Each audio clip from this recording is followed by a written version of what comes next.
Hello, everyone, and welcome to the Protecting the Village show, brought to you by the Protecting the Village campaign, presented by T-Coast Communications and Marketing, and funded by the Allegheny Franciscan Ministries. I'm your host, Anthony Maynard, and today we have with us Michael, Mighty Mike James, from Soul100.com. Mike, greetings to you. Thank you for joining us on the show. We're going to go ahead and get started. Well, thank you very much. Thank you, Anthony. Good to be with you. All right.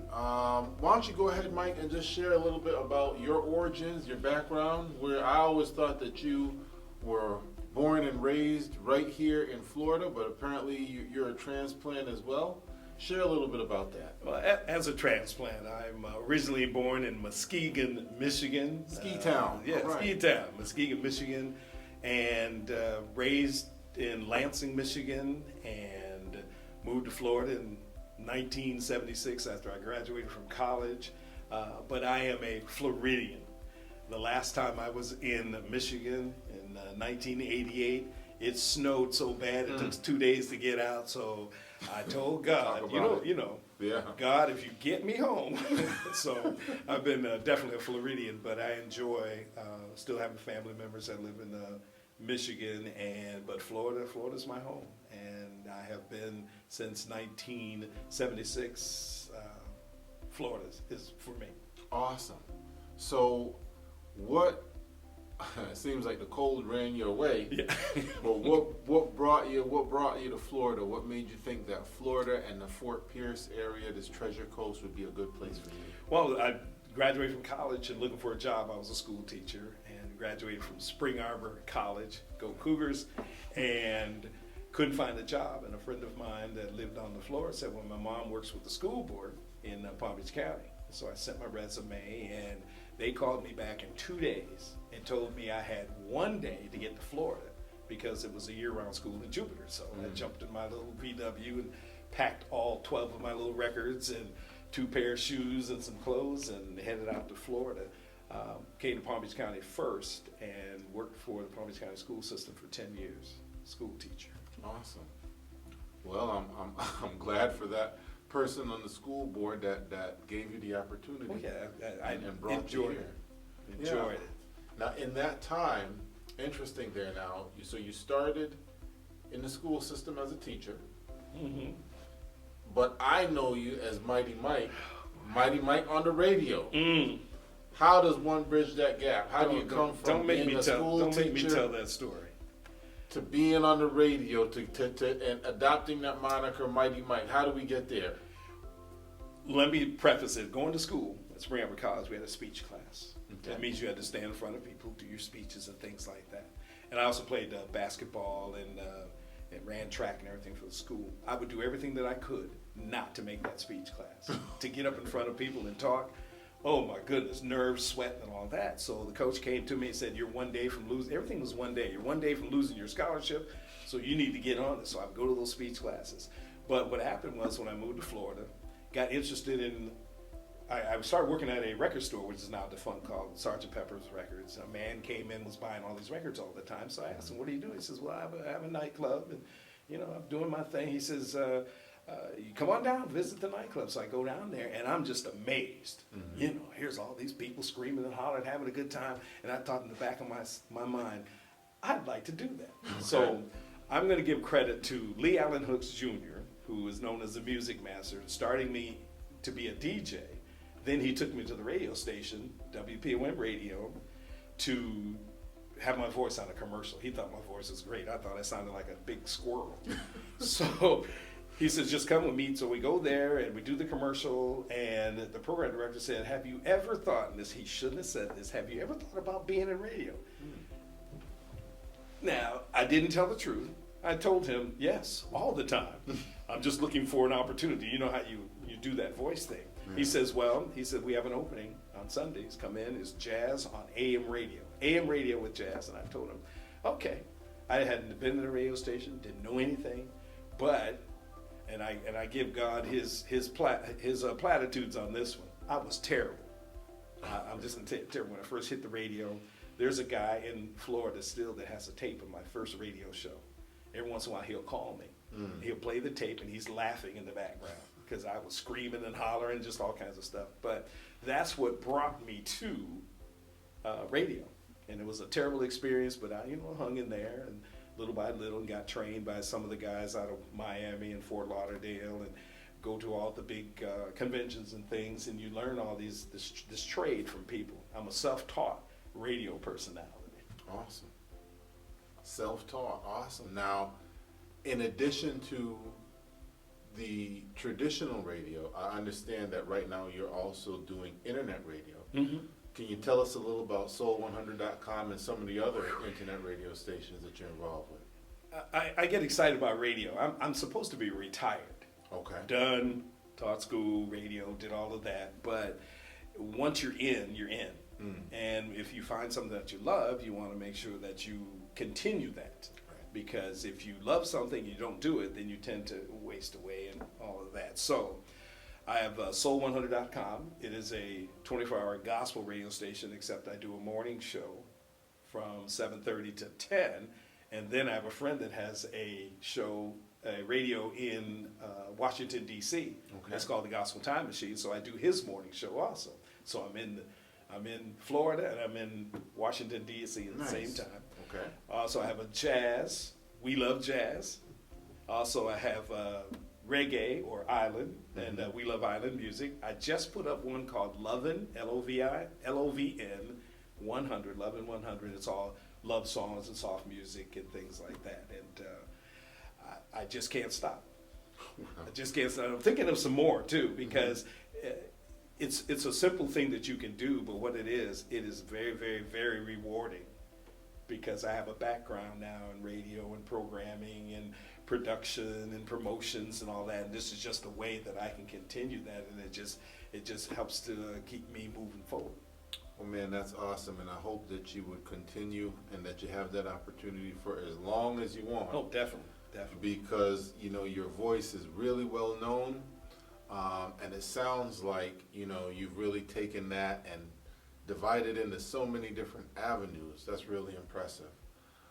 That being said, and speaking of being well known, one of the places that I know for sure that you're well known is without and through Lincoln Park in Fort Pierce. Now, we surveyed a number of people. We've been working in Lincoln Park for a while, and that name Mighty Mike came up a number of times, which is why I said, okay, well, we got to make sure to get him on the show, right? Can you tell us a little bit about your experience in Lincoln Park, and share some views on the community, the area, the people there? To me, Lincoln Park is very special because there's a lot that has happened in the area of Lincoln Park since I was working on radio with WFLM radio. Most people know it as a Flame. I'm proud to say that I was the original program director there. Awesome. And helped to put that radio station on the maps for 17 years, and I'm proud to say that we were number one in the mornings, afternoon, all of that. But Lincoln Park was always a place where people were gathering, right. People were coming together with ideas. Even Lincoln Park Academy, the school that's there, some of my godkids went to school there. Congratulations to the women's basketball team for moving on to the state finals. But there was just something that was going on there. It was like a renaissance. One of the things when I first came to this area, my original boss was Barbara Marshall.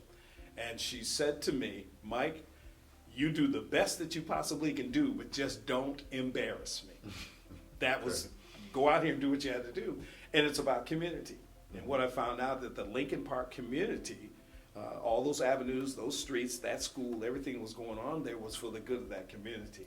And we were a community radio station. And so it was kind of a match made in heaven because of the different, every graduating class for the years that I was on the radio, I went to Lincoln Park's graduation.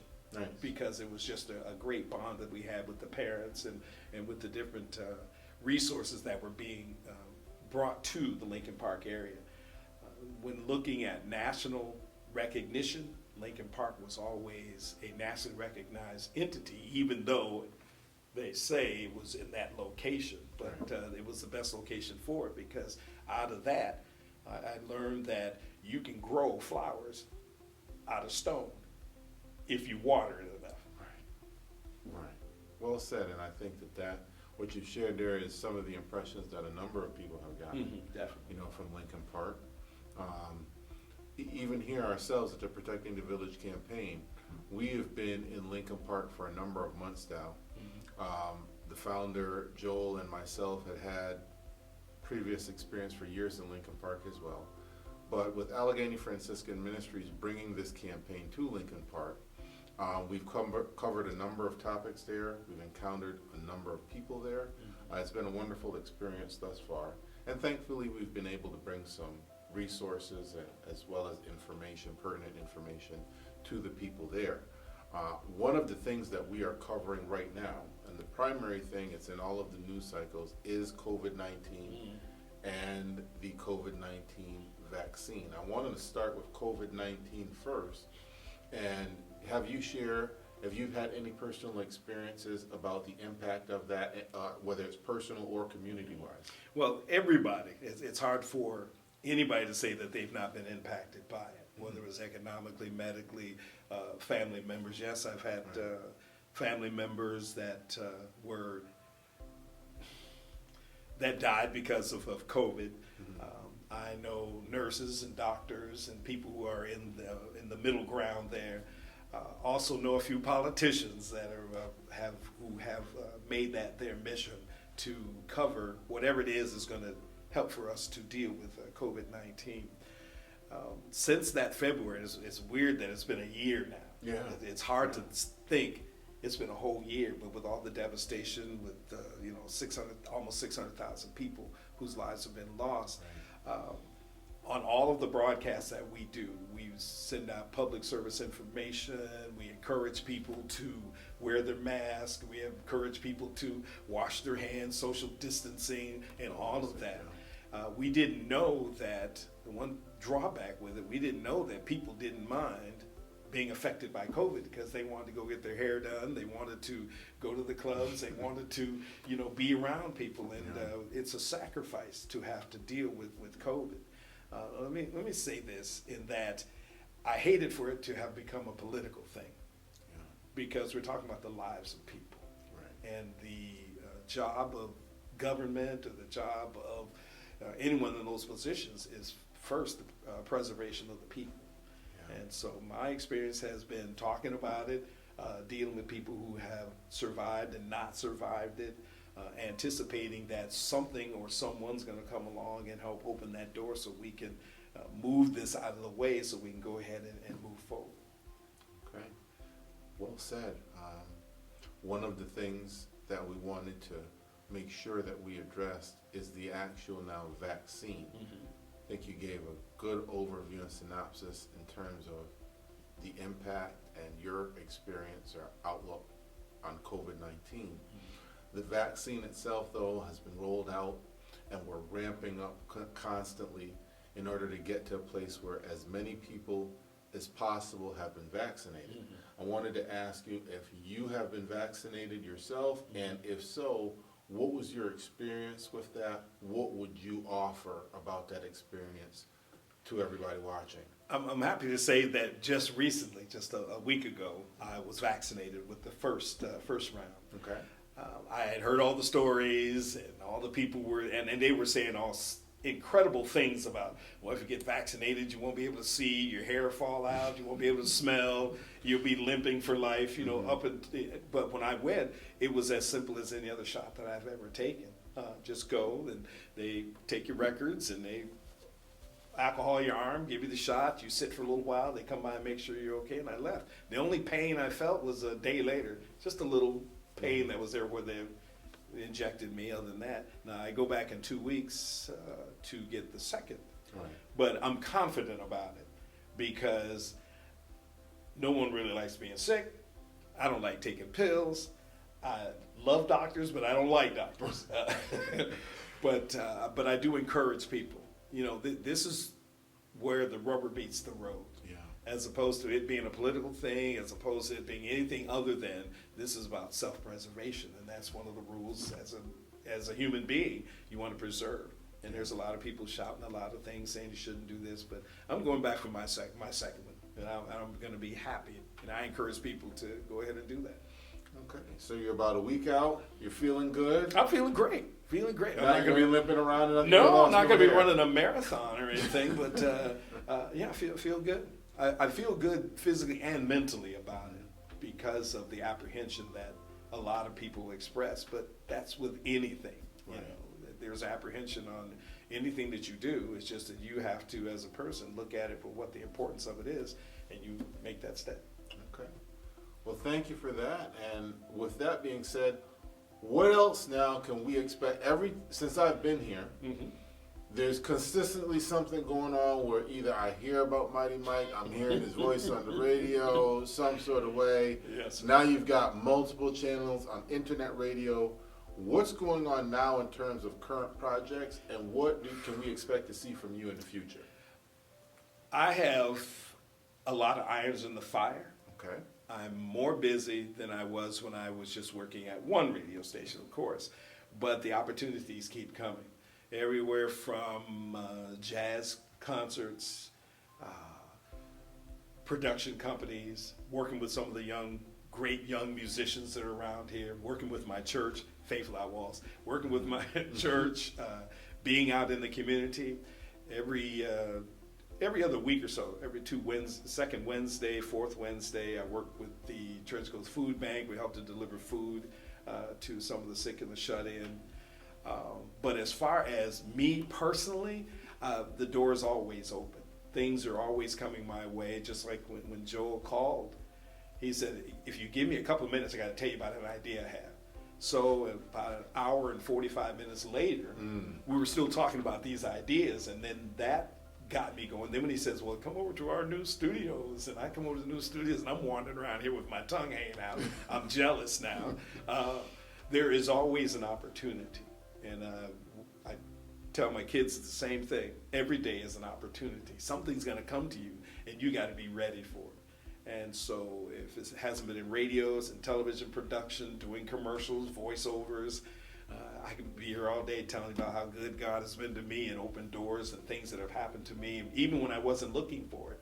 I didn't even know Joel was going to call me. And I look at my phone, and it says Facebook is calling. I'm like, Facebook how does that happen? And it was Joel saying, well, Mike, I've been trying to reach out to you. Well, how'd you find me? Oh, I just went on Facebook. I thought I was a private citizen. So God made a way. And I want to thank my good friend Indira for being supportive. She listens to my radio broadcasts and all the people, because it is about a community. It is about this village that we live in. And so for me to just say, this is what I'm doing, well, basically it's what we all are doing. Thank you so much for that, Mike. And you captured on the root, or the very beginning, of what motivated us, the catalyst for our involvement here. That village that you speak of being Lincoln Park, for what we're doing here, and how do we go about protecting that? And I think that this interview, what you've shared in terms of your background, COVID, and your experience with the vaccine, will go a long way, a familiar voice for many people, that sharing that, it's okay. My experience has been good with it, and so forth. And we hope that the viewing audience would take that, and that it would be a comforting and motivating factor for them to be vaccinated themselves. Thank you so much for joining us, More than Mike. welcome. More than welcome. My pleasure. This has been the Protecting the Village show. You can join us and you can see us on LincolnParkGuide.com. Please check out the guide. There's a lot of good information that we're posting there as we go through this campaign, funded by Allegheny Franciscan Ministries. Thank you for joining us, and we'll see you again next time.